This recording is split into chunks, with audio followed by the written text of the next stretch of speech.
चलित वर्ष October मासरे Puri Talbaniya sports complex ठारे भारतीय आर्मी पक्षरु नियुक्ति रैलीर व्यवस्था करा जायछि। पूर्वरु अनुष्ठित परीक्षा रे कृतकार्य परीक्षार्थी माने एही रैली रे शारीरिक परीक्षा रे अवतीर्ण हेबे। एही नियुक्ति रैली को श्रृंखलित भावे परिचालना पई एक प्रस्तुति बैठक बुधवार पूर्वाह्न जिलापालଙ୍କ आवासिक कार्यालय ठारे अनुष्ठित होइतिला। जिलापाल सिद्धार्थ शंकर स्वाईଙ୍କ परामर्श क्रमे पुरी पौर निर्वाही अधिकारी अभिमन्यु बेहरा एथिरे अध्यक्षता करबा सह विभिन्न विभाग को प्रदान करा जाउतबा दायित्व को सटीक भावे निर्वाह करबाकू अनुरोध करथिले।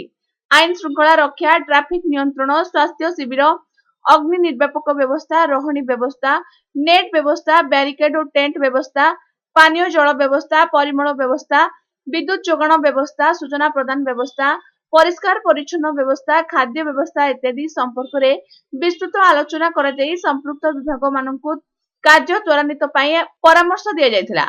एही बैठक रे deputy collector Rakesh Kumar Panda, army recruitment board रो मेजर हेमेंद्र सिंह और साथी, सूचना और लोक संपर्क उपनिर्देशक संतोष कुमार सेठी, जिला क्रीड़ा अधिकारी चंदन कुमार साहू, अन्य जिला स्तरीय अधिकारी जोगदेई आलोचना रे अंशग्रहण करथिले। प्रारंभ रे जिला नियोजन अधिकारी सुभाष चंद्र बेहरा समस्त को स्वागत सह कार्यक्रम संपर्क रे सूचना देथिले।